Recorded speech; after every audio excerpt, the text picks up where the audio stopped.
Reserve. The root of all our evil, it begins with the Federal Reserve. Hey, yeah, well, let's go back in time when everybody was so proud of a man. I'm Tommy Salmons. This is year 0. Today, I have the pleasure of having Caleb Brown and Mike Maharrey join me. I asked Caleb and Mike to join me to talk about their journey and path through libertarianism in relation to their Christian faith. We discuss a little bit about how people say you can't be libertarian if you are a Christian, or you can't be libertarian if you are an atheist, yada, yada, yada. So I just wanted to kind of get their perspectives on it. I don't really have a hard stance on it. I don't think your religion has anything to do with your political ideology. I can't say it doesn't have anything to do with it, but I don't think it's the political ideologies do not map over religious tendencies and religious beliefs perfectly. So it would be difficult to say, well, because you believe that there is a God, then you can't believe that in personal liberty. I don't see that as a justifiable argument. There are many different ways of looking at the Bible, and there's pretty much a very narrow path or way of viewing libertarianism. So I don't really understand that argument too much. But I wanted to have this conversation just to get it out there for others to listen to and think about. One of the things that y'all know I'm talking about here recently is to stop with arguments that don't move the needle. That you know, it's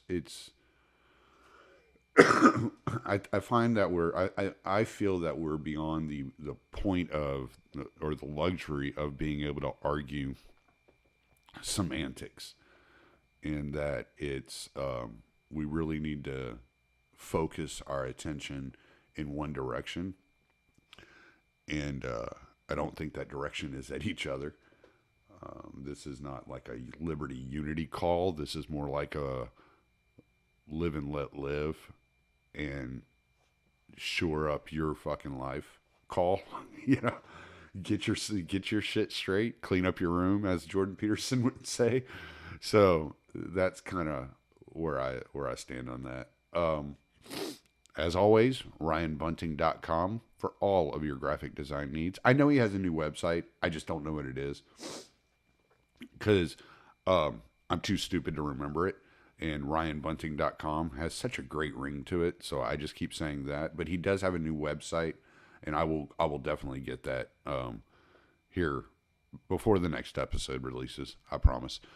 Anyway, RyanBunting.com for all of your graphic design needs. He's also ventured out on a solo project, and he's working independently as a contractor, doing logistics. We're going to have a live stream where Ryan walks people through some technical stuff and the IT things, and teaches some skills in that department. So Ryan is doing all kinds of things. So get in touch with Ryan, RyanBunting.com. You can email him there, and you know, show him some support, man. The guy's out there doing the work, and being independent, and really working hard to take care of his wife and himself. Excuse me. Also go to libertarianinstitute.org. The libertarianinstitute.org. There's all kinds of great writers and podcasters there. There's me, Kyle Anslone, Scott Horton, Patrick McFarland, Keith Knight. We're all at the libertarianinstitute.org. And Sheldon Richmond writes an article every week for the libertarianinstitute.org. Ryan McMakin publishes up at the libertarianinstitute.org. So head over to libertarianinstitute.org and check out all the great writing and all the great podcasts over there. It's a very useful tool in the fight for freedom. And as always, thank you, Tom Burton, for the music. Enjoy the show. All right. I'm here with two of my favorite people. And I always say that, but I absolutely mean it every time I say it because it's true at that particular moment. I got Caleb Brown. What's going on, man? Not much, man. How's it doing? Good. I can't remember what you changed the name of your podcast to, so that's why I didn't even mention it. It's all good. It's Faith, Liberty, and Praxis. Yeah, and we'll get links and all that. And Mr. Mike Maharrey. Oh, hello. Hey, you're not podcasting right now anymore. Not really. No, I'm still doing the podcast for Shift Gold, which is on economics and whatnot because they pay me handsomely to do it. But yeah, Godarchy is on a bit of a hold while I try to scrape up the craziness of my life and move and renovate a house, et cetera, et cetera. So how's not gone forever, but gone for the time being. How's the renovation going? That's always a project. Yeah, well, I don't want to talk about that. let's just put it this way: the very first day we actually started doing work, we were $5,000 over budget. So, man, yeah.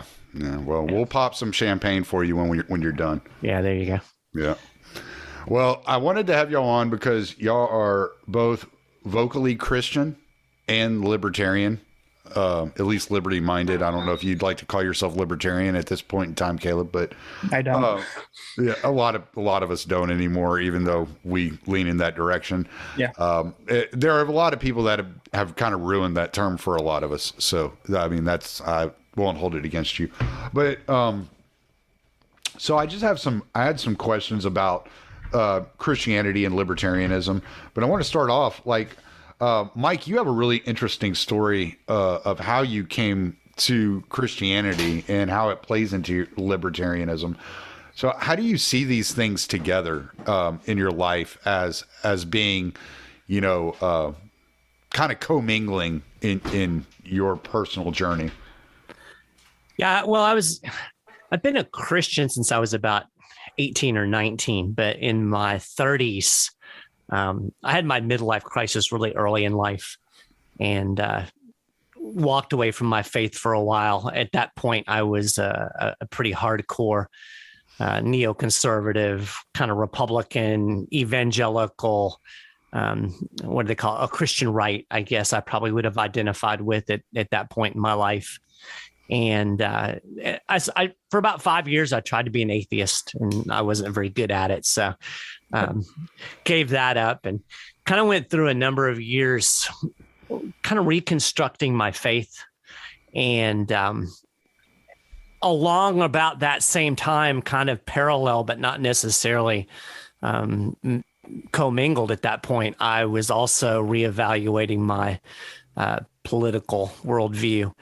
And got involved with the 10th Amendment Center back during the Tea Party days because I always had this intuitive gut thing that, limited government is a good thing. And of course, Republicans are limited government, right?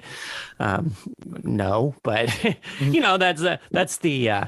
that's the stereotype anyway. And I kind of bought into it. It took me about 6 weeks working for the 10th Amendment Center to figure out that the Republicans didn't care about limited government any more than the Democrats did. But, kind of as I started this evolution, kind of from Republican to libertarian to whatever I am now, labels are hard because, as you guys were already mentioning, the words have different meanings to different people, and a lot of them are loaded. I like the simple term anarchist just because it kind of has a punch to it, but everybody then assumes that you're going to blow up a dumpster or something. So I don't usually. Voluntarist is really the best term, and of course, nobody knows what that means. Just the idea that all human interactions, should be consensual. And as I began to grow back into my faith and evolve politically, I began really also to kind of start trying to have a coherent worldview, realizing that, in a lot of parts of my life that we're kind of siloed. And I think a lot of us do that. We have our work lives and we have our political views and we have our religious views and we have our all of these things get separated. And if you go back and look at Judaism, if you look at some of the early strains of Christianity, particularly Irish and Celtic Christianity, they had a very holistic worldview where God was in all things. And I really started feeling like, all of these things need to be cogent. They need to work together. And I started kind of trying to look at my political views through the lens of my faith, and very quickly realized that they coincide nicely. Particularly when you look at when Jesus was asked, what is the greatest commandment? He said, first, love the Lord your God with all your heart and all your soul and all your mind and all your strength. And then he said, the second is like unto it, love your neighbor as yourself. And that really, I think, isn't just another way of kind of explaining or putting into simple terms what we call the non-aggression principle, the idea that you don't initiate violence against other people. Obviously, if you love your neighbor, you're not going to hit him in the face. And so, yeah, it fits very nicely. Being a Christian is not, I think, necessary to be a libertarian in any stretch of the imagination. Libertarianism, and I'm going to use that word just for lack of any better word, a liberty-oriented worldview. I think that's a political philosophy, and political philosophies work in a secular or religious setting. But I think as a Christian, I think it is the best political philosophy that kind of fits in with what Christ taught in terms of how we should interact with our fellow human beings in ways that are nonviolent, that are consensual, that respects the other person's individuality and their own personal sovereignty. And so I was very comfortable as I began exploring this with kind of my political worldview and my faith kind of coming together in a way that made sense. Yeah. Caleb, you want to add on to that, kind of give us a breakdown of how you interact with the two? Sure. So I was my faith story is I was born and raised Christian. Came to libertarianism through Joe Jorgensen. I know it's cringe. Wow. Then I was. I've never heard that before. I know. See, I'm like, who's this lady? I like this lady. And then the episode was Tom Woods. From Tom Woods, I found everyone else. And I was like, right. Oh, so really, it was Tom Woods, but through Jorgensen. Yeah. And I was sitting in my church. And I was having a lot of issues with my church because I had a lot of issues with my religion. And I was sitting in the church, and the pastor gave a sermon on Romans 13. And I was like, I can't get behind any of everything he's saying because everything he says is wrong. And so I switched church and I became Catholic. And so kind of from there, I became a Catholic libertarian to Catholic anarchist to now Catholic monarchist to now I'm just Catholic who just wants people to be free, happy, and be coerced. That's just my metric. If that means voluntary monarchy, that means covenant communities, that means anarchy, commie compounds, whatever. I don't care. As long as people are just not being coerced and are happy, I just want to be left alone. Yeah, I've just kind of been going deeper and deeper down the Catholic road and deeper down the liberty, courtesy, Arvin, Hopper, you name it road, and just kind of seeing where I can mix the two and how they influence each other. That's interesting. Yeah. Well, let's touch on that. You brought up Romans 13, which I was absolutely going to bring up in this conversation because that's a lot of times that is the defense against, well, you can't be a libertarian and a Christian because Romans 13, right? And the way I read Romans 13 is you got to remember, like, these were letters from Paul to specific people and to specific communities. And he's writing about specific things. So this wasn't like Romans 13 isn't like Jesus said, yada, yada, yada. Now, a lot of people will bring up the render unto Caesar what is Caesar's as Jesus saying that, yeah, you're supposed to obey government. But when I read that and the way I look at that verse, it doesn't really mean that. So we'll touch on that too. But let's cover this Romans 13. I think Paul was addressing a specific issue at the time. I don't see that as being a broad, like, directive. Am I reading this wrong? Well, how I read Romans, I think you're kind of right. I read Romans 13 as a tactical pacifism. Your goal is don't I wrote it out, but I got my notes. I'm saying phrase this correctly. Don't unnecessarily antagonize the state by disobedience, but also don't go along willingly with evil. So tactical pacifism, just don't engage. You have a goal as a Christian. Your goal is not to win political battles. Your goal is to win souls and live the life of Christ. And so, yeah, tactical pacifism is how I read Romans 13. What about you, Mike? I love that term, tactical pacifism. I've never heard that before. I think that's a really good description. That's pretty much how I view it as well. I think the first thing you have to do is you have to look at it. What is it clearly not saying? And what it's clearly not saying is what a lot of Christian statists want to pretend like it's saying, that you owe the government unyielding obedience, and you can't, you can't even badmouth it because it is some institution that God created. Clearly, we see throughout the Bible instances where people of faith defied government edicts. I mean, we can just look at Peter. Peter was told to stop preaching, and Peter's like, no, we follow the laws of God, not the laws of man. You can go back to the Old Testament and you see Moses being put in a basket. Yeah, Daniel.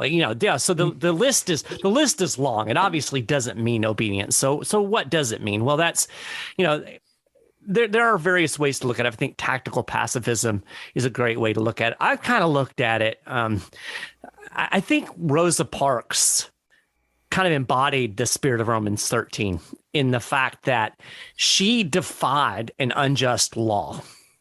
So, and I'm sure most people are familiar with Rosa Parks. She was told to move to the back of the bus and basically just said no. Mm-hmm. I think what she did not do is as interesting as what she did do. She refused to give up her seat, but she didn't tear up the bus. She didn't punch the cop in the mouth when he came to arrest her. She went with him. She went to jail. She paid her fine. And I think that kind of embodies the spirit of Romans 13. We're not to kind of go revolutionary on it, but as Caleb so well said, we don't bow down to evil either. And so often what the government demands of us is evil. And that's clear. You can take it to the extreme of somebody like Hitler, but just looking at the policies here in the United States, there are so many things that are evil. And if we're truly concerned with standing up for evil and standing up for justice, then we have to be willing to take a stand against those things. But I think there is also this tone, and I think it goes throughout the New Testament, that we're not going to take up arms and fight a bloody revolution and overthrow the government. That's not our role. We have to kind of live and peacefully coexist with it, but not bow down to it to the point where we're participating in its evils. And I really love, there's a theologian that I really like. His name's William Stringfellow, and he wrote a couple of books specifically talking about Romans 13, one of them. And one of the things he talks about is that the moral authority of the state is death. Everything that the state does pushes towards death, whether it be, the obvious things like war or just, debasing currency and throwing people into poverty. All of these things are destructive in death. The government is not something that is a good in the world. Romans 13 notwithstanding, I think it's important to remember that. I think it's important to look at it for what it is. And I think Stringfellow hit the nail on the head. The moral authority of the state is death. Everything that the state does is ultimately backed up with violence, force, and coercion. from the way it collects its revenue to its wars to its prohibitions against victimless crimes. All of those things are done at gunpoint. Even like something as simple as a seatbelt law, ultimately it is enforced at gunpoint, and that's not of God. That's not the way God operates in the world. God allows us to at least in this world make our choice, and it follows that we should allow other human beings to make their choice in the way they want to live their lives. The adversary comes to kill, steal, and destroy. Exactly. On a point about law, like one of the things great about being Catholic is I have all this, easy to how to put this.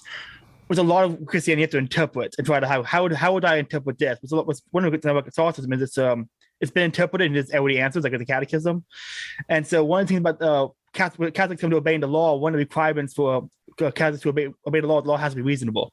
If the law is unreasonable, it's an unjust law. Right. And so we can just look at a law and I can just go, well, that's an unreasonable law. Therefore, I have no obligation to follow it. Or that's an evil law. And so I don't have to this strictly, I don't have to just interpret Romans 13. I can just talk to someone like, Romans 13 means this. Here's what my church says. And I don't have to obey this law because it's unreasonable for A, B, C. And because it's unreasonable because it stems from the state, which stems from cause, which stems from evil itself. Right. So there's no avenue. And then the state can make a good law that I don't follow, but it's doing a good law opposite to its nature. Its nature is evil. If it does good, it's doing opposite to its nature. And it's like, oh, cool. The state's done something that's not evil. Cool. I'm going to do that anyway because it's not evil. To say because they don't murder people. Okay, I don't need to say tell me that. I know not to murder people. That's good. The state just coincides as to good every once in a while. But if the state does it, I have no obligation to follow it. Yeah. Yeah. Well said. Yeah. No, I concur with everything y'all saying. I look at it because like the render under Caesar, that's another one that's brought up a lot. And so I look at this and I'm like, okay, so what did Jesus actually say and do? All right. So he asked for a coin. He held the coin up that had a picture of Caesar on the coin. And he says, whose image is this? Right. Now, if you read the gospel, Jesus was very cheeky with the Pharisees.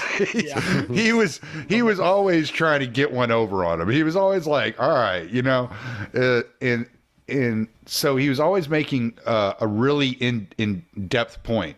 Now, if his whole point was, well, Caesar's image is on this coin, why did it leave everybody silent? Because that wasn't his actual point. I think the way I read it, his point was, whose image is on this coin? Okay, it's a picture of Caesar. Man was made in God's image. So it's an image of God, right?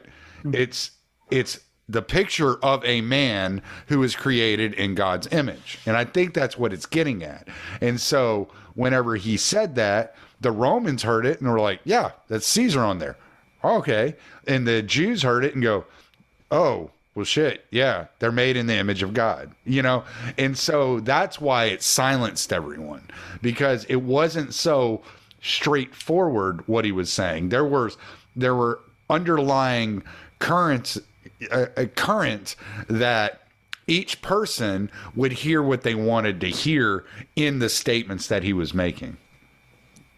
I think it's also important to look at the context of that question. The question was designed to trap Jesus. They were trying to put him in a no-win situation.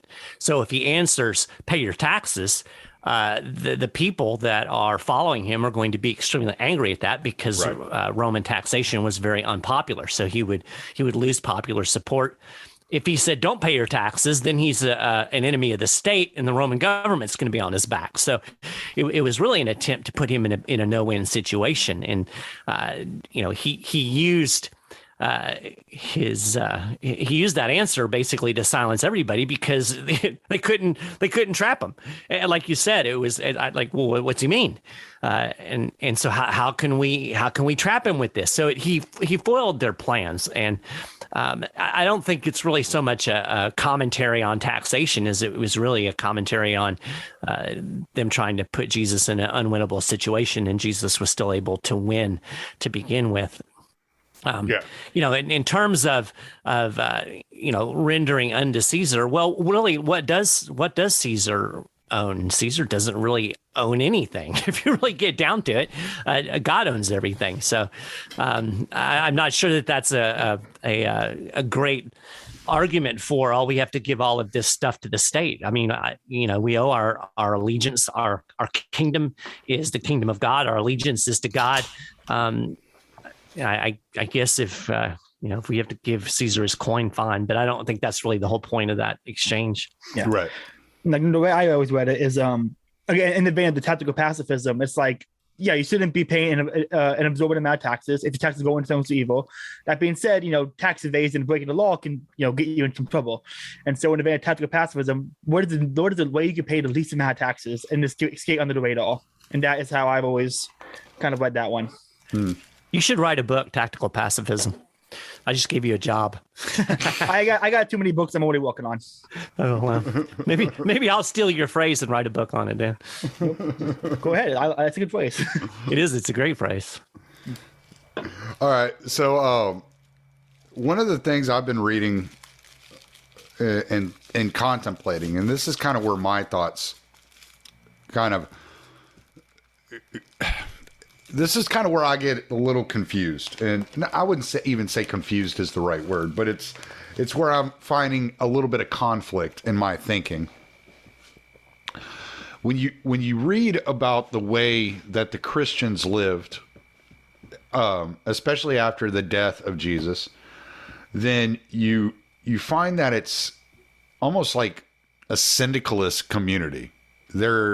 Everything is kind of being shared. Everything is, I think it was explained to me that immediately after the death, the only person of the disciples that had any steady income coming in was Peter. And so they all kind of lived with Peter, and he kind of took care of everybody, made sure everybody was fed. And so they had this kind of like communal structure going on. Libertarianism, wrongfully, if you ask me, has a very almost atomistic kind of tone to it nowadays. And I don't think that atomization of human beings was ever intended.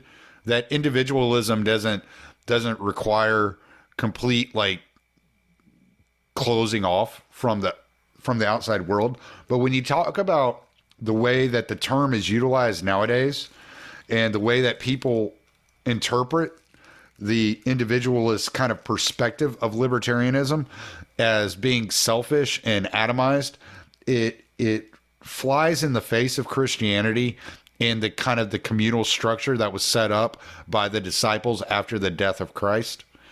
And so it almost feels like abandoning the term libertarianism is necessary, because there's always that angle that, well, you can't be a libertarian and a Christian because such and such.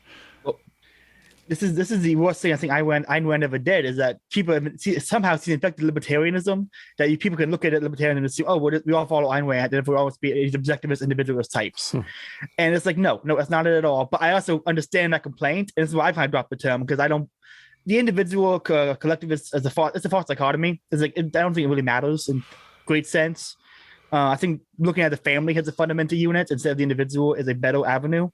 If you want a great book on that, First Society by Scott Hahn is a fantastic book on the First Society, how the state has destroyed its family through arts measures. On the point about the individualism, libertarianism, it really is like the worst part of it, I think. Like, if libertarianism didn't have this individualist bent that leads these people to they're not acting selfishly, they're acting in their own self-interest, but it is viewed selfishly, and it gives them such a bad rep that it was done so much harm to a good philosophy. Honestly, libertarianism is a solid philosophy, but it's been so undercutted by the individualist mindset, and these are really autistic people who just get in there and just really undersell and ruin a lot of the good stuff. Yeah, that's why I tried to use the term atomistic, because I want to distinguish between like individualism and the atomism, and like it's two different things. Like the idea that every libertarian wants to go to live out in the woods by themselves, that's just ridiculous. Like I consider myself, a libertarian, but in company like what we have here on this podcast, because we all know what each other are talking about, and we take it with, you know, the best interpretation possible. But my idea of a libertarian society is one of which the extended family is very important. Multi-generational family. That's where it's at. Yeah. You know, I think that oftentimes people want libertarianism, using air quotes, they want it to do too much. It is a political philosophy, and it tells us certain things, I think rightly, about the best way to organize society in terms of politics. And that's an important part of society. And in effect, it is talking about things like, authority and a certain ethical principle that we've touched on, the idea that we shouldn't use coercion in our interactions in society. So I think libertarian informs a lot of things, but it's not the end all be all. You can't base your entire life just on libertarian philosophy any more than you could rest your whole life on being a Republican or a Democrat. It's a political philosophy, and it has its limits. We need other things. It would be like, chemistry. Chemistry tells us how various atoms and compounds interact with each other in the physical world. That's important to know. We can't base our entire lives on chemistry. We need more. We need other things. And so libertarianism is good, but it has its limits. So, you can take something that would be permissible within a libertarian ethic, and that may not be what you would do as a Christian. Well, let's take something like prostitution. I think prostitution is sinful. I would highly advise against using prostitutes. That being said, I don't think that prostitutes should be thrown in a cage. So, libertarian takes me to a certain point, but my faith takes me to another point altogether. And we could come up with all kinds of things that would be ethical in terms of non-aggression in its pure sense, and where maybe as Christians we would take things at different steps, because Christianity is about things like mercy and grace and charity and helping your neighbor and those types of things. Libertarian says nothing about that one way or another. All it tells us is that we don't use force and coercion on other people. So we need more than just libertarianism. And I think that's where a lot of folks kind of get thrown off. They want libertarianism to be something that they can hang their entire lives on. And we need more than that. We need other institutions. We need other philosophical, precepts. We need the things that our faith teaches us that really have nothing to do with libertarianism whatsoever. So, don't try to make something do too much. Well, like I've always said it. There's two kinds of morality. There's lower morality and high. There's lower morality, high morality. So we can say it's ethics and morality, and it's ethical to not throw prostitutes in cages. It is a completely, how do I put this? I'll use an example of a business owner. It is fine if a business owner and an employee agree to only be paid $2 an hour and do a bunch of work. That is completely ethical. It's not right, but it's ethical. The higher morality is when you actually have a fair wage and you pay him what he's earned. Right. And so that is they have to look at. It's like the base requirement for all morality is absence of coercion, but there are things higher than that you should reach for. On the point of prostitution, St. Aquinas has this great point that you cannot let the enforcement of a law be worse than the act you're trying to get rid of. Mm-hmm. So where prostitution is bad, what's worse is taking out swords and trying to stab prostitutes and then put them in cages. So what's worse? Like you cannot do more evil in the name of getting rid of evil. So you have to have a certain amount of freedom in the society. Yeah, I'll give you another example. I thought of an even better example than my first one. From a libertarian standpoint, as a private business owner, I am perfectly justified to keep people like my wife and I out. I have a rule: no mixed race couples in my store. That is perfectly ethical within a libertarian framework, and I don't think the government should tell people otherwise. On the other hand, from a human standpoint, it's pretty nasty to say that, somebody can't come in the store because of their race or how they look. So again, libertarianism only takes us so far. And as a libertarian, I would defend a business owner's right to exclude my wife and I. From a moral standpoint, I would say they were garbage. So, I like that the way that you framed it there, kind of a higher and a lower morality. Yeah. No, I appreciate that. Cause so I was just, I just finished recording with James Yohe, who, went to UNLV. He was a student of Hoppe and Rothbard at UNLV. And we were talking about Hoppe and what Hoppe is contributing and how Hoppe kind of gets this bad rap, and people put these false labels on him that shouldn't be put on him. And the way he broke it down to me, which I thought was interesting, was that Rothbard kind of put together the skeleton, and that's what libertarian philosophy is. It's the skeleton. And Hoppe's coming along and he's trying to put meat on the skeleton and trying to form the organs and the muscles and get the human active in from the skeletal position that Rothbard blueprinted and drew out for us. And so I was asking him, like, why is it, do you think that, because nothing I've read of Hoppe's is explicitly Christian or religious in any way. I said, why is it that you think that a lot of the people that really admire Hoppe and his writing are Christians and turning to a more faith-based society and a more traditional style of society? And he was saying, he was giving examples very similar to you. And what he used as an example was the moral character of somebody, giving their word versus not keeping their word, right? And so, like, keeping versus not keeping your word. And he's saying, like, I don't want people that make promises and are unable or unwilling to keep their word involved in my life.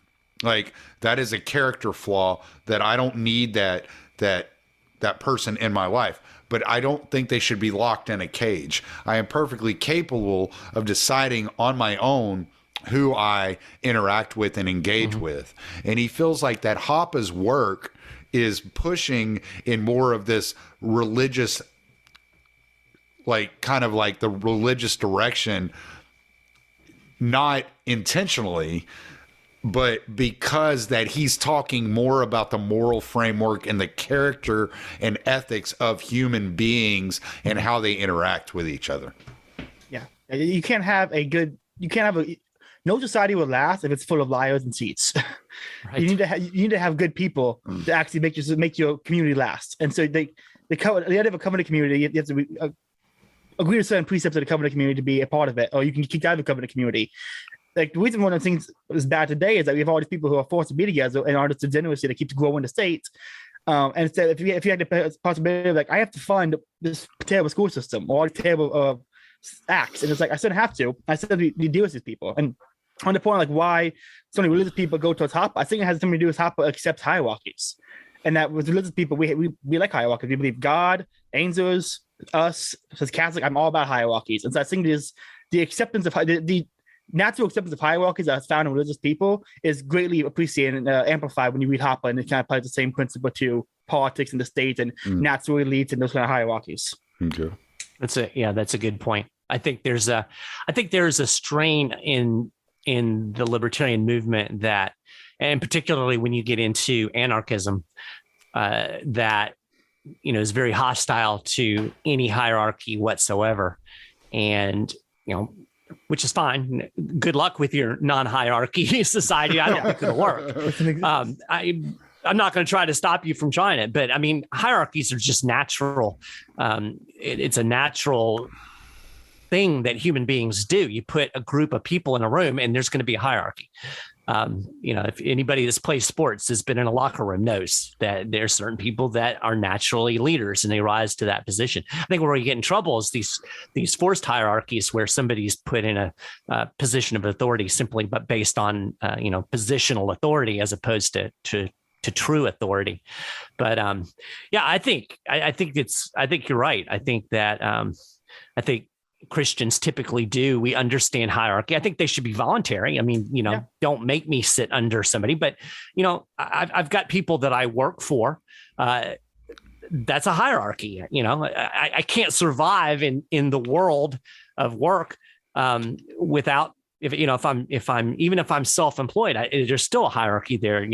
There's my customer who, in a sense, is my boss. There's hierarchies in families. There's hierarchies all over the place. The church has hierarchy. But the difference between a church and a government is I voluntarily submit myself to the authorities in my church. I'm not forced to do that by, virtue of the fact that I happen to be within a certain line drawn on a map or something like that. So I think, it always kind of comes back, just like it was like we talked about in the very beginning. It really comes back to coercion, and that's where I have a problem, was when coercion, force, and violence enters into the picture. I'm all for anybody trying to figure out, and I think in a truly free society, I think you would see all kinds of different communities. I think you would see less hierarchical communities that were more, communist in nature. I don't think they would work because of economics, but that's a whole different thing. But people would be free to try different types of communities and different types of organizations and different rules for different communities, and that would be fine. I mean, that's the kind of world I want to live in, where people have choices to find the people and find the ideas and find the types of lifestyles that they want to live in and be comfortable in those communities. And then other people can go over here and do their own thing. The crazy thing in the world that we live in, and I think this is especially true in the United States, because we have this idea of this one great nation. We're trying to force 350 million people into the same mold, and you can't do that. It's just ridiculous to even try, because we're all different. We have different values, and we have different priorities, and we have different views of the world, and trying to create one size fits all policies for all of those people in all of those different geographic regions is just foolish. And what you end up with is the poison of politics. And I would like to see less of that. Yeah.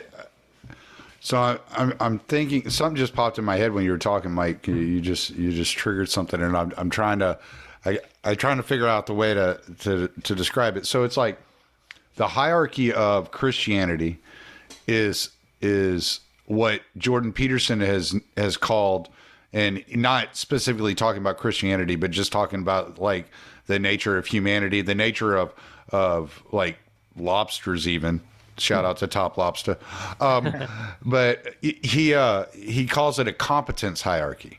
It's like, it's not a forced hierarchy upon you. It's a competence hierarchy where you voluntarily interact with this hierarchy because the one at the top is more competent. So I'm looking at Christianity, and if you look at it in a competence hierarchy, who is it that is at the top of the hierarchy? Well, the one who serves. It's right. It's not the one who exhibits the most power or the most control. It's the one who serves, and the one who humbles himself and lowers himself. Meeks down here with Dios. Right. Yeah. Well, and even there's that verse, I think, is it in Mark, where Jesus is talking to the disciples, and he said, the greatest of those will be the least of you. Yeah. The right? first shall be last. Yeah. The first shall be last. Yeah. Yeah. And so those who, what does he say, who lifts himself or, who puts themselves on a pedestal, basically, he said they will be last, and those that humble themselves will be first. And so it's a hierarchy based upon service. So those most willing, and I was reading in prologue of Orid the other day about a saint, and it said that he was so filled with grace and the love of God, that he was incapable of viewing another person as lesser than he. And I thought that was really interesting. Like it's that whole idea that I've heard Jordan Peterson say. I've also heard Michael Malice make mention of it, that when you enter into a conversation with someone, always act as if you are going to learn something from them, because this person knows something you don't know. Even if you're a college professor and they're a farmer, they probably know more about farming than you do. Right. So there's always something you can learn from everyone. And so there's this whole humbling and being of service that is actually intertwined with being at the top of a hierarchy. Because like, if you look at the father, he's always serving the family. Right. And so that's interesting. That's an interesting take. And I think libertarians miss that when they're talking, even those that believe in hierarchy, that miss the way that the one at the top of the hierarchy, how they interact with the rest of the people involved. That's what I was about to say. What's one of the point of talk to people as if they have something you to learn from them. That's what's missing from a lot of libertarians, is they discovered something that is true. Corrosion is bad. Austrian economics, and instead of like talking to people and see what they're missing, they just get up and start, taxation is said, beating people over the head with it's true statements, but from a tone deaf position, and refuse to learn anything from somebody else. Like, yes, we talk to Republican or Democrat. They probably have somebody to teach because they've actually, won. So maybe we should talk to them a little bit and see what they've gotten out of this. And I can't remember the exact quote, but it was Nietzsche who said, "How many good ideas? What's going to happen to a good idea that it's meekly defended?" Or something like that. Like people who don't know what they're talking about going out and trying to argue it. Right. And that is exactly what happened with libertarians. You remember with me, I watched one episode of Tom Woods and read Anatomy of the State, and I was on the demagogue like taxation is safe, all you people are evil. And I was starting through my own tweets yesterday, and I was reading my first call on Twitter. Oh my god, was I cringe? It was hideous. I'm done. I can't come back from this. This is terrible. Yeah. Well, and I think another thing you have to realize is that a lot of people that are arguing that against Christianity from a libertarian point of view are unfamiliar with what Christianity is. Well, so this is why I wanted to have this conversation, because I have two Christians on here that I know will be completely straight up with me if I ask a question. And so I can talk to y'all about these things, and we can work through these issues and any kind of oddities that I may see, and we can figure it out and do so in a respectful manner. Because I'm not going to sit here and act like I know everything. I have questions about how Christianity intermingles with libertarianism, but that doesn't mean it can't happen. And Mike, we've known each other 3 years now. I have the utmost respect for Mike. If he tells me he's a Christian and a libertarian, I'm going to believe him. I tell you something, what you just said just sparked something that was extremely significant for me as I was, again, kind of reconstructing my faith. And, coming from a place that was very legalistic and dogmatic, and anybody that knows me, my personality is such that I want to have all the answers. And if you ask me a question, I will do my darndest to answer it. And when it comes to faith, when it comes to trying to understand God, we're trying to fathom the creator of the universe. I'm not really qualified. Right. And, even Paul wrote that we see in a mirror dimly. We don't see the whole picture. And as I was trying to figure out my faith and how am I relating to this God, one of the most important things that I had to do was become comfortable with saying, I don't know.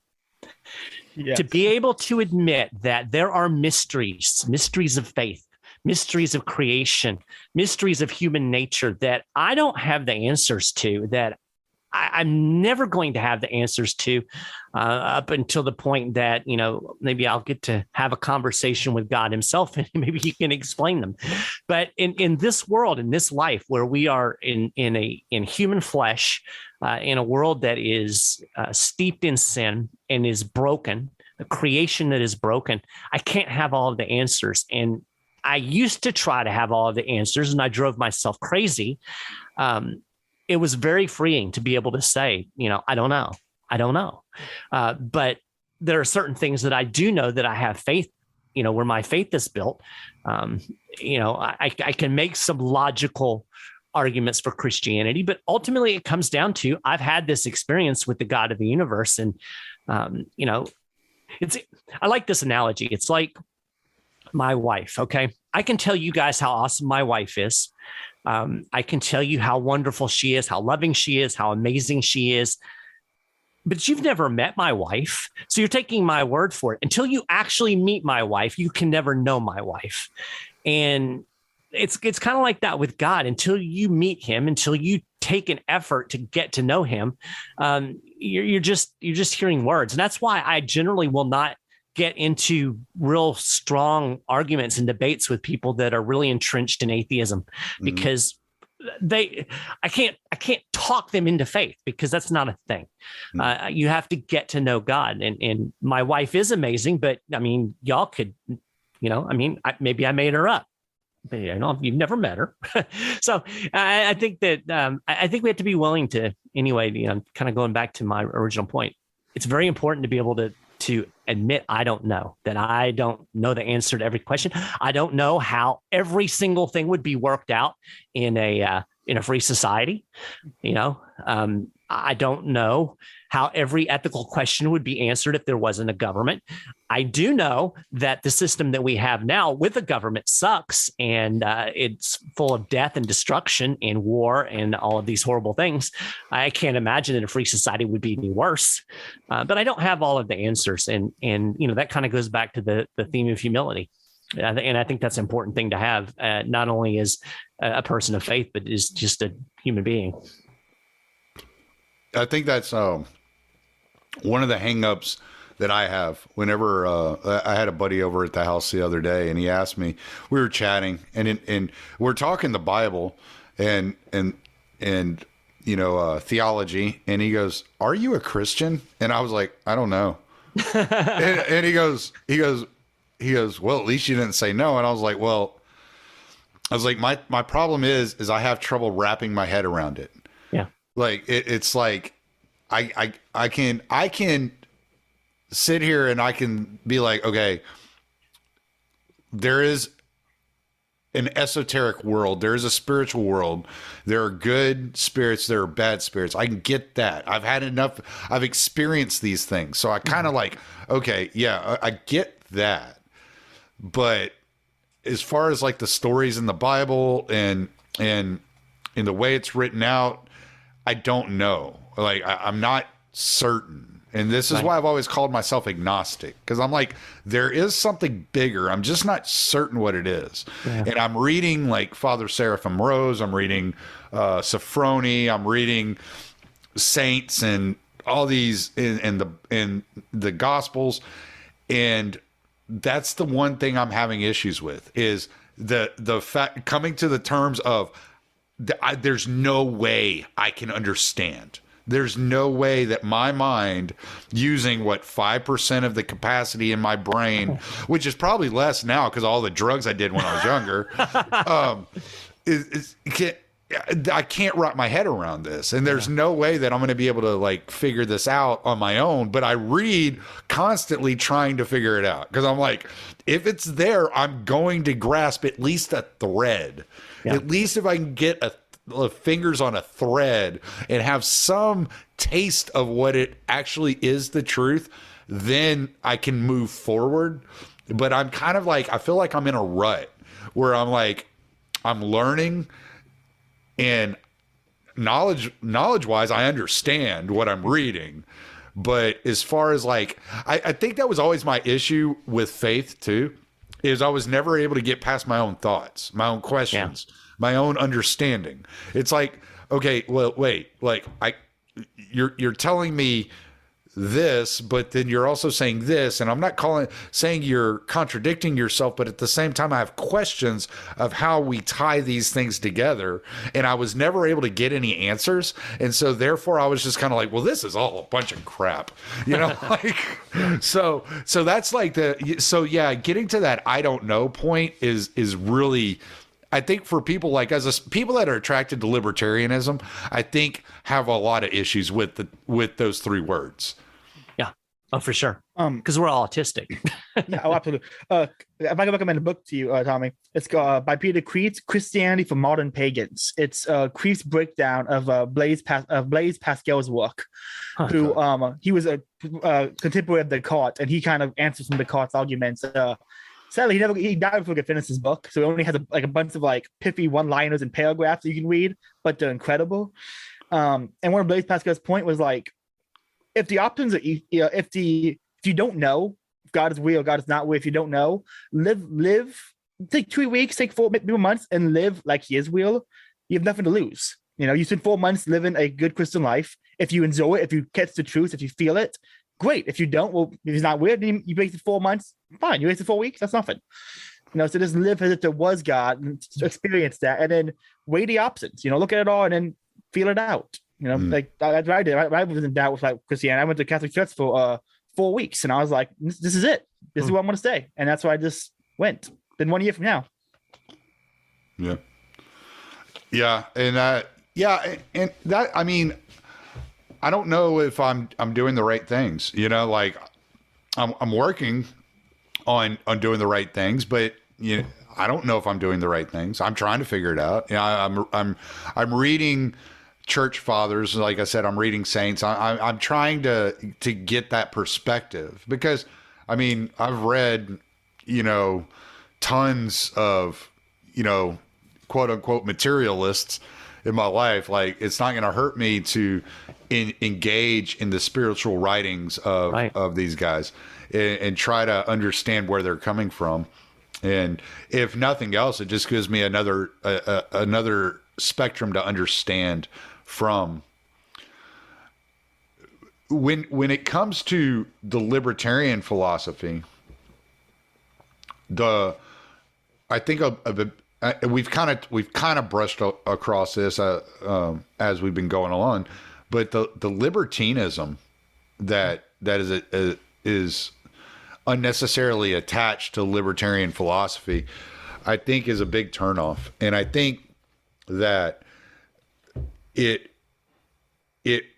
pushes people that are more faith-based and more based in the Christian ideologies away from libertarianism. When you go on Liberty Twitter, I mean, it seems like and I'm not trying to talk shit about all the girls in the libertarian space, but it seems like every one of them is trying to get attention by showing nudes.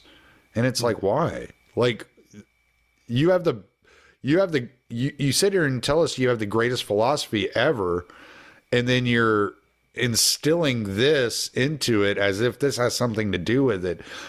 And when you step back and you start looking at the world through the lens of religion, especially Christianity, and everything's a spiritual battle, it's like, how much of this space has been overtaken by the adversary in an attempt to completely push away any good people out of it?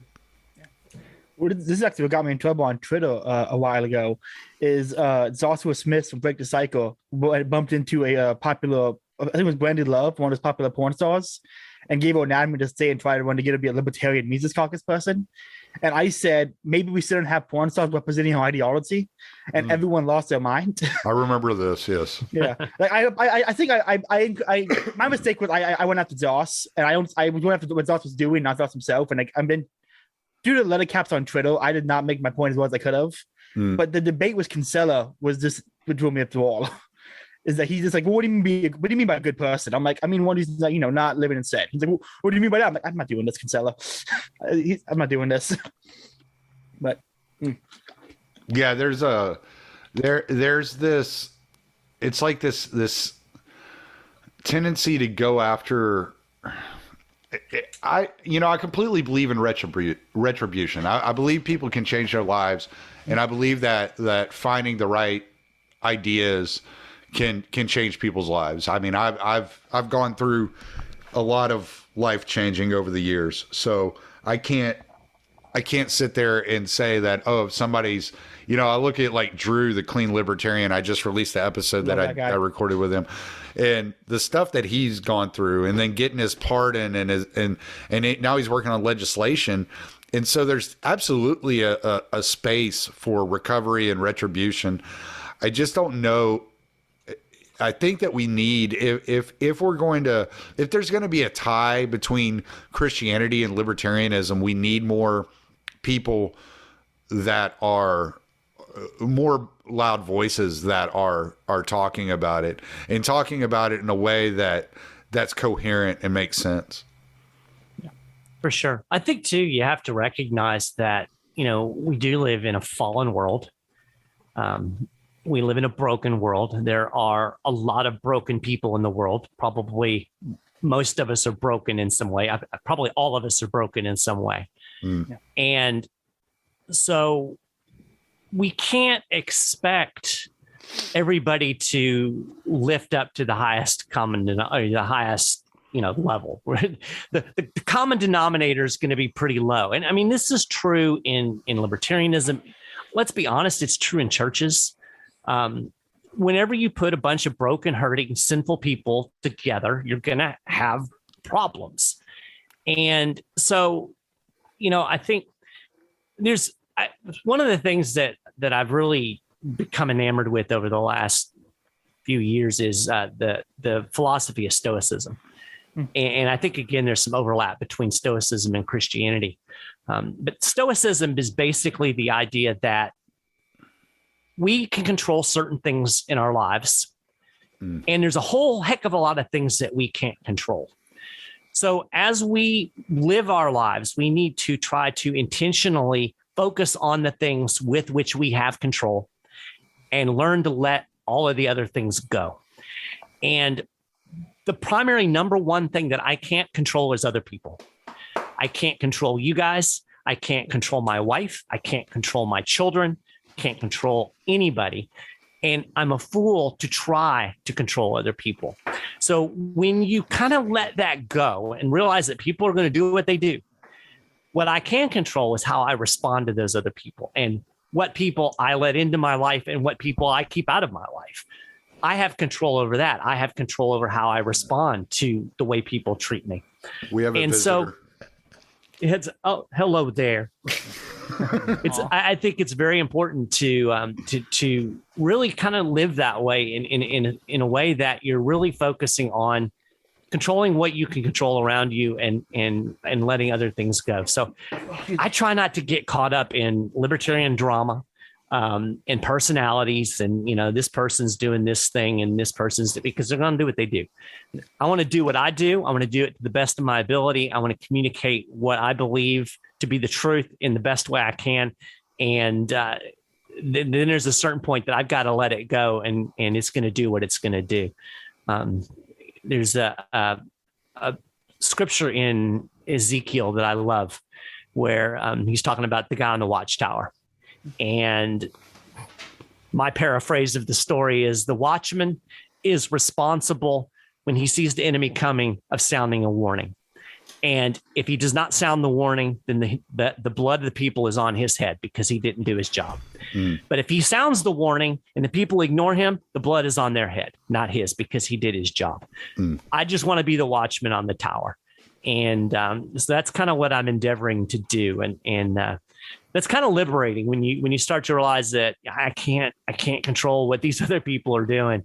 So just be the best version of me that I can and seek the truth as best I can. And that's kind of the libertarian ethos too. And I think there's just far too many people in this world, and even in our little movement, that really want to control other people. And that's the root of a great deal of evil, probably more so than money. Yeah. And on that point about I was just saying, go ahead, Caleb. on that point about stoicism, like I don't know if I'm a stoic, but I've recently my daily prayer is, Lord, your will be done, not mine. Is that I've just learned that I'm gonna ride the wave, I'm gonna do what I can, but when it seems out of my control, there's no point being mad about it. And I'm just gotta whenever I get stressed or if I have a problem, I start worrying about everything else going on that I can't control. I just gotta go, Lord, your will be done, and then kind of just take a step back and just relax, which has been I've only realized that this year, so very recently, but it's been great peace of mind for the last 25 days. Yeah, that's where Christianity and Stoicism kind of start to merge, because the Stoicism is based in a reality that there is a God that is in control, and there are things that we can leave in His hands that He's going to take care of. So it's not, you can get very fatalistic, but I'm not a fatalist by any sense. I think that I believe that the ending, whatever that may be, is going to be good. So, yeah, my favorite.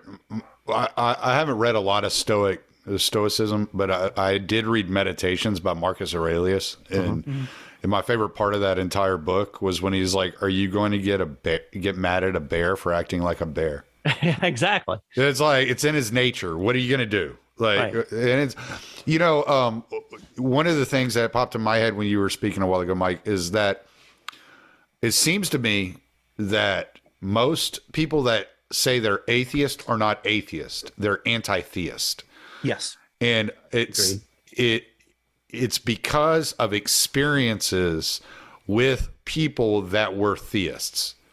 So, whether somebody's been, abused by a pastor or somebody involved in the church, or something bad happened at the church that turns people away. And so it's not their anger is with the religion itself and with those that represent the religion, and they're not really speaking to whether or not they believe in a higher power. They're speaking only to the anger they have at people that have claimed to represent that higher power. I agree totally. And I think that's what we run into a lot, and that your approach by being the watchman and not being judgmental and staying out of those types of spats is probably something that we could all learn from. Yeah, I was like a dude. I was at a friend's house maybe a few weeks ago, and we're all chilling out and we're all drinking. And let's see, this guy was my best friend. He was born and raised Christian like me, and when I started doubting, I went to Catholicism. He became an atheist. He's living there with his girlfriend's brother, and his girlfriend, and so everyone's sitting around. And for some odd reason, one of the girls just went, "Caleb, what do you believe about God?" I'm like, "What are you gonna have this now? I'm high." And so I had to go into like my breakdown on like Thomas Aquinas' thoughts on God and like what I believe about God, pure act of being, and then it just kind of spiraled out of control. And then you spent the entire night not only arguing, but they were asking me questions like, "What does this mean in Catholicism?" I had to break down and explain every little thing, and it was fun. But I think I can only have fun doing it and not take it seriously because I was a little high. I think if I wasn't high, I would have been like, okay, I'm representing the church, I'm representing religion, I have to make the best case possible, and I would start stressing out and making mistakes. Because I was kind of laid back and just riding the wave, I was able to honestly do better, which is I didn't add anything, but I think it's something in there I'm trying to figure out what was about that situation that I actually enjoyed as opposed to normal ones. But so I think the best story ever. I think what I took out of that is, if you want to be a Christian, get high. Get high. I tell everybody to get high. Like, just get not too high, just a little high. See, I think you can overview, like, one of the great things about being Catholic is that Thomas Aquinas wrote this entire piece on alcohol, and when does alcohol become sin and when does it not become sin? And his point was like, when you abuse it, it's sin, or when you inhibit your natural gifts of reason that God has given you, it is sin. But when you just drink a little bit, or you get a little high, or you just like psychedelics on sin, because you're just shifting your perspective to a new you're shifting your window to a new perspective. And so it's just open, it's just broadening your horizons. Which is why it's not sin, which is I think super helpful, because I know since I started smoking weed, it's like 2 years ago, I have gotten better at relating to people because I see where they're coming from now. Yeah, how to win friends and influence people should have just been like, smoke a joint. It's God. it's the Bill Hicks rule. Y'all remember that Bill Hicks bit where he's like, I'm young. I don't know who Bill Hicks pot is. shouldn't only be illegal; it should be mandatory. If you see somebody in traffic having road rage, you just walk up, knock on their window, and they, dude, here. smoke this. You're taking life too seriously. Well, all right, man. Y'all have any closing statements y'all want to hit on about Christianity and libertarianism? Or so much of the focus of my podcast is to point out abuses of power and how bad things have gotten and the direction in which we're heading as a society. And it can be a real black pill. I've partnered up with Richard Grove to offer my listeners an opportunity to sign up to his Autonomy Course. The Autonomy Course is designed for people looking for solutions, people that want to shape their own future, people that are not willing to be at the behest of large corporations or the United States government or the banking system. The Autonomy Course is designed for those of you who wish to have complete control of the reins of your life, who are looking to be successful, to thrive and not just survive, to provide for your family by utilizing your existing skills and learning how to market and sell those skills in order to be your own boss, or learn new skills in order to leverage that into a new career opportunity.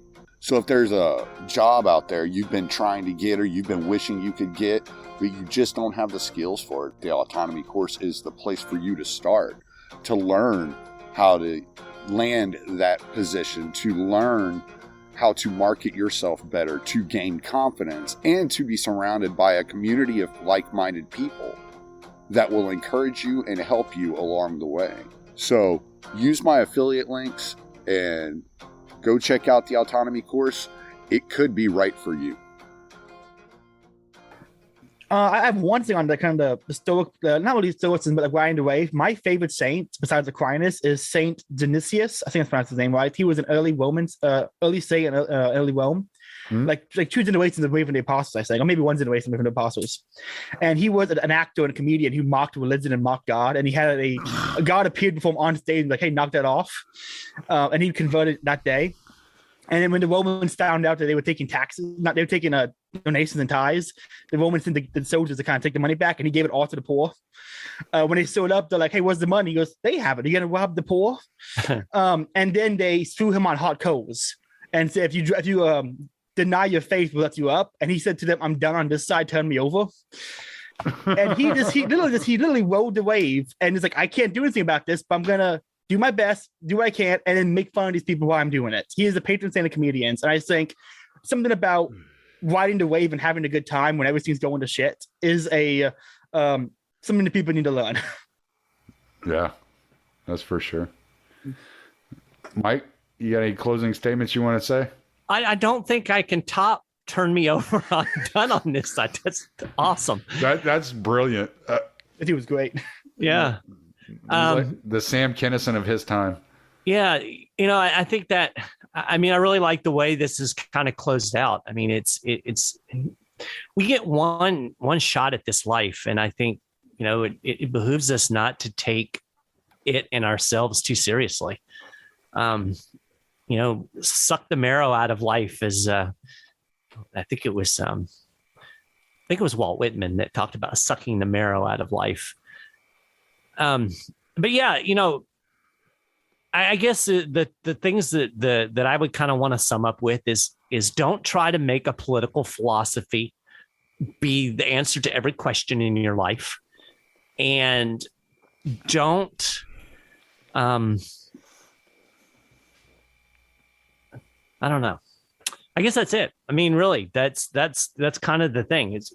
Libertarianism is important to me. That political philosophy, non-aggression, non-coercion, those things are important to me. But there are other things that are important to me too. And life is big, and there's lots of things to consider, and it's okay to consider other things outside of libertarianism. It's okay to watch a football game, really. You get the people, oh, you watching the sports balls? Well, I like football. I'm sorry, I did when it was still football. Well, yeah, that's a whole different discussion. But yeah, I appreciate you putting this little opportunity to talk together. It's been great hearing Caleb's perspective, and I think we're very broadly on the same page, and so I say we just carry on and keep doing what we're doing. All right. Well, Caleb, plug away. So you can find me on Twitter at CalebBrown549. You can find my YouTube page at Face, Liberty, and Praxis. I got a lot of great podcasts in the work. I just started my Patreon. And if you want to see the interview with Thomas De La Windsor that I'm doing on Mises' book, Stoicism, you got to pay for it. And if you pay in advance, you can ask me to ask him any question you want. I also started a website called Paleotomism, which is the intersection of think Christian Libertarian Institute, but for Catholics. And so I got a bunch of good guys over there. We're doing roundtable podcasts every other week. Got articles coming out. It's going to be a lot of fun. Yeah. And Mike, where are you at? Just Shift Gold right now? Yeah, well, you can always find me on Twitter at mmaharrey10th, 10th, mmaharrey10th. You can still go over to godarchy.org. There are almost 100 episodes of the Godarchy podcast. If you've never heard of it, you can spend plenty of time catching up. And then by the time you catch up, I'll probably be producing episodes again. But Godarchy is really just kind of the intersection of libertarian anarchism and Christianity. So check that out, godarchy.org. You can also find me working diligently over at the 10th Amendment Center, 10thamendmentcenter.com, where we're looking to minimize the power of the federal government using state and local power, talking about the Constitution, and then of course shiftgold.com. If you go to shiftgold.com/news, you'll find our news feed. Most of the content there is stuff that I've written, and that's talking finance, economics, Federal Reserve, investing, gold, silver, et cetera, from an Austrian perspective. So yeah, I'm all over the place. You can find me. All right. Well, I'm going to stop the recording. I appreciate both of you.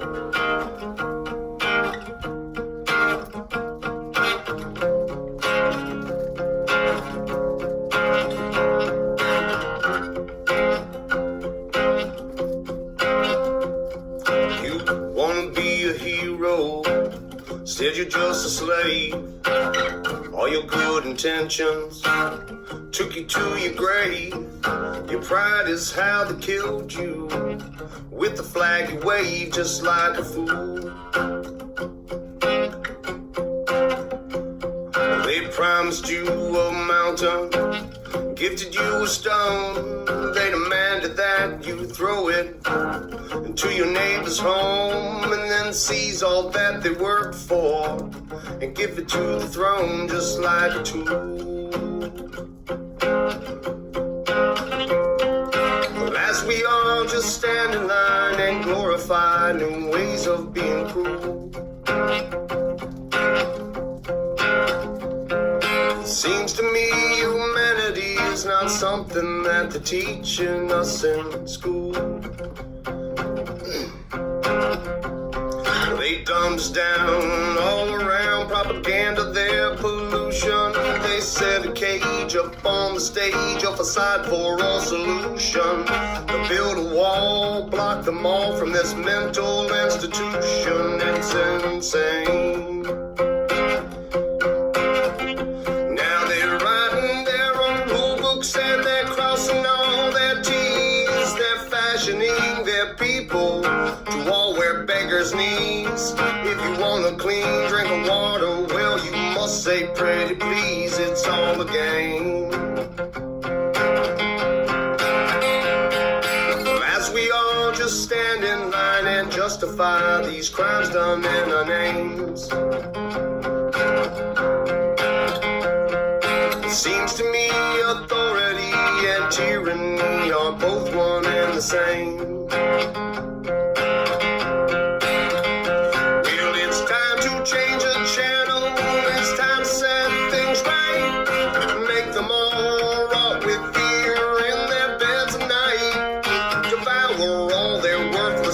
vows and sacrificial right, just like we should. Cause this world needs a cleansing to burn away the shame and destroy all the remnants of those who are to blame. And we'll stack them up like cordwood, watch them sizzle on the flames for good. Well, as we all just stand in line waiting for some kind of Robin Hood, our liberty will never be until our right to freedom is understood.